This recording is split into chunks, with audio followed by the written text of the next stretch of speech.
President Trump just announced on social media that Venezuelan president, Nicolas Maduro, has been captured and flown out of the country. This comes a few hours after the U.S. hit Venezuelan military targets in Caracas, the country's capital.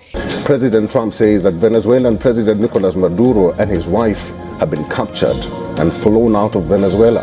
In the country, President Trump ordered this operation. There were multiple explosions in Caracas starting at around 2 a.m. local time. You can see the video here.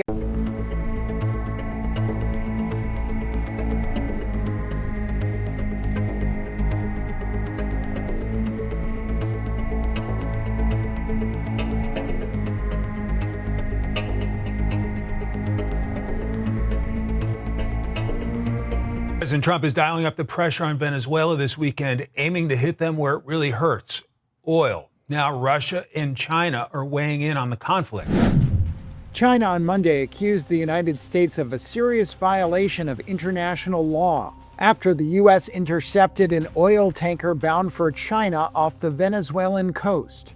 美方随意扣押他国。 A foreign ministry spokesperson said Venezuela has the right to develop relations with other countries, adding that China opposes all unilateral and illegal sanctions.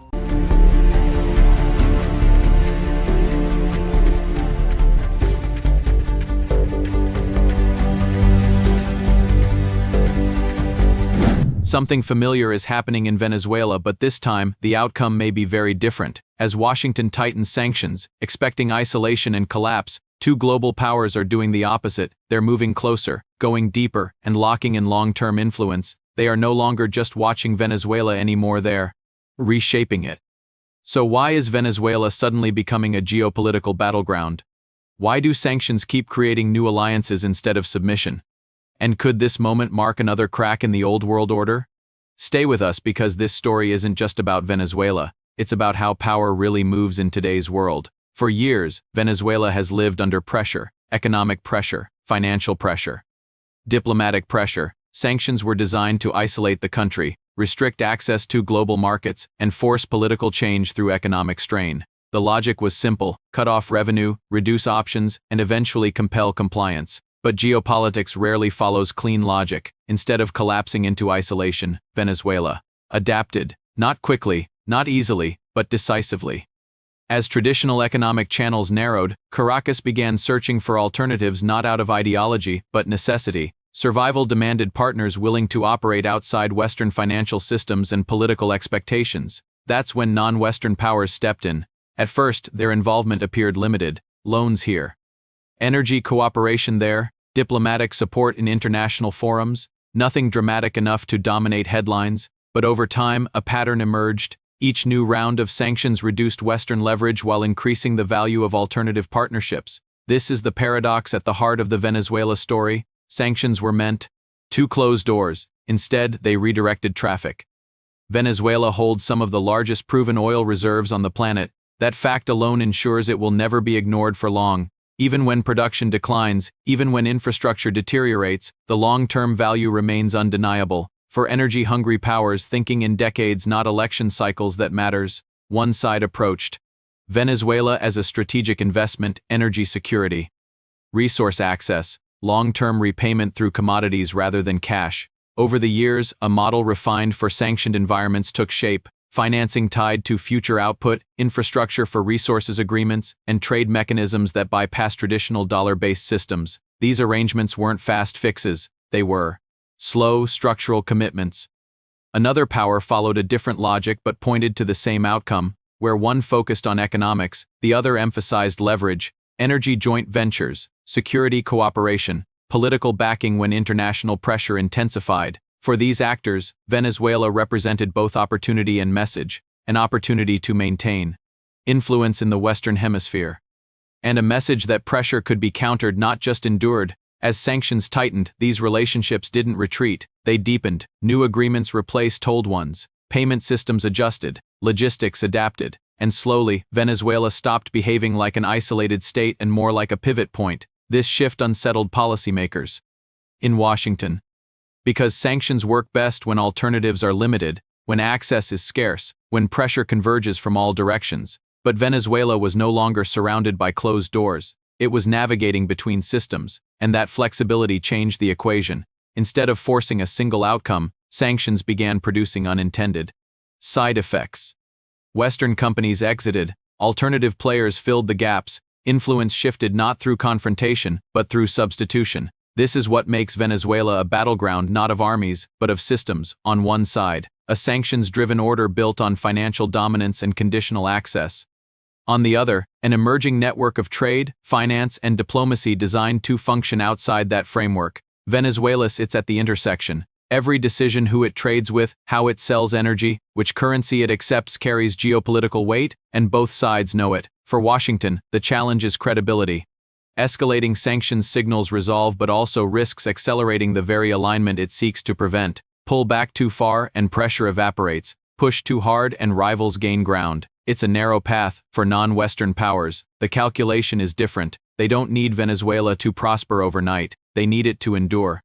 Stability, however imperfect, protects long-term access, influence compounds over time, and patience becomes an advantage when others demand immediate results. This asymmetry shapes the battleground. It's not about winning quickly, it's about staying present. Inside Venezuela, the consequences are complex. Alternative trade routes bring relief but also dependency.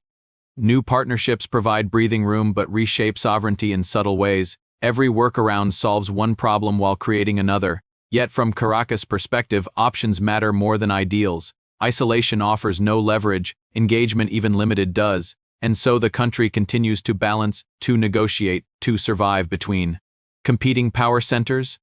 This is why Venezuela keeps returning to the center of global attention, not because it seeks conflict but because its position makes it unavoidable. A sanctioned state with strategic resources, a testing ground for post-sanctions economics, a proving ground for whether global power is still centralized or increasingly fragmented. By the time sanctions reshaped Venezuela's economy, the struggle had already moved beyond headlines. This was no longer just about punishment, it was about replacement. Energy sits at the center of that shift. Venezuela's oil industry, once deeply integrated with Western markets, had been cut off from financing, technology, insurance, and buyers. Production fell, infrastructure aged, exports narrowed. On paper, the strategy seemed airtight. In practice, it created openings. As Western firms exited, new actors stepped in willing to accept risk, complexity, and long timelines in exchange for strategic access. Oil began moving through alternative channels. Payments shifted into non-traditional currencies. Middlemen multiplied, supply chains rerouted. The oil didn't disappear, it adapted. This adaptation exposed a deeper truth. Sanctions can restrict access, but they rarely erase demand, and where demand persists, systems evolve to meet it. Energy trade became more opaque but also more resilient. Beyond oil, finance became the next battleground. Traditional banking routes dominated by Western institutions grew unreliable for sanctioned states. Transactions slowed, accounts froze, settlements stalled, so alternatives emerged: bilateral trade arrangements, currency swaps, barter-style exchanges tied directly to commodities. Instead of money moving first, goods moved first. Value was settled later, sometimes not in dollars at all. These mechanisms weren't elegant, they were inefficient, costly, but they worked. And more importantly, they worked outside the traditional system. That's what unsettled policymakers the most, because financial dominance depends on participation, and participation depends on access. Every workaround, every alternative payment route slightly weakened the assumption that there is only one way to transact globally. Venezuela became a testing ground. Could a country under heavy sanctions maintain trade, fund imports, and sustain governance without full access to the Western financial system? The answer, increasingly, was yes, but at a cost. That cost was complexity. Deals took longer, transparency decreased, dependence shifted from markets to relationships, trust replaced institutions, politics replaced contracts. This is where influence deepened. When trade depends on relationships rather than markets, leverage concentrates, and those willing to stay during difficult periods gain outsized influence. When conditions improve, energy partnerships became long-term bets, infrastructure investments locked in future access, security cooperation expanded quietly, not for immediate confrontation, but for stability and continuity. At the same time, the United States recalibrated, not abandoning sanctions but refining them. Targeted measures, secondary sanctions, pressure on intermediaries. Each adjustment tamed to close loopholes without provoking escalation.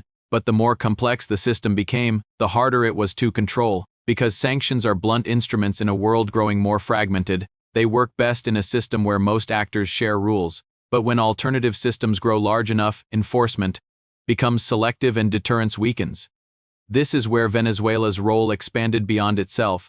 Other sanctioned or pressured states watched closely. They studied what worked, what failed, what carried hidden costs. Venezuela's experience offered lessons not in defiance but in survival. How to diversify partners, how to reduce exposure, how to negotiate from a position of constrained strength.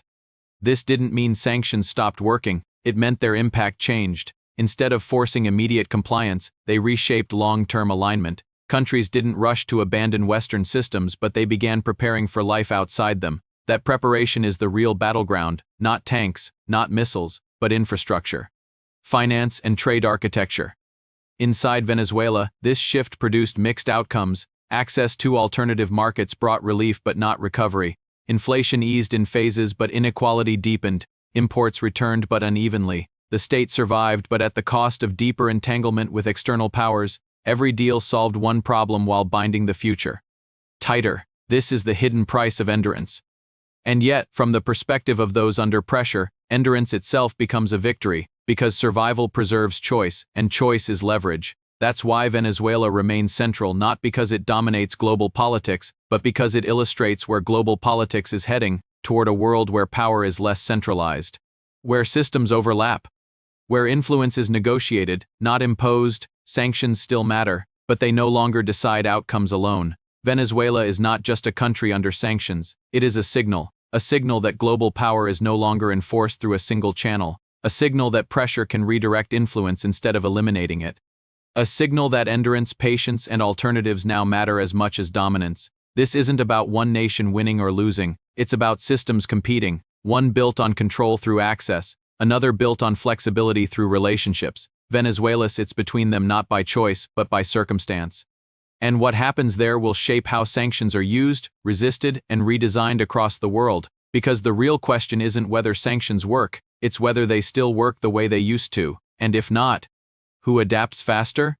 That's the battle unfolding now, not just in Venezuela but everywhere pressure meets alternatives.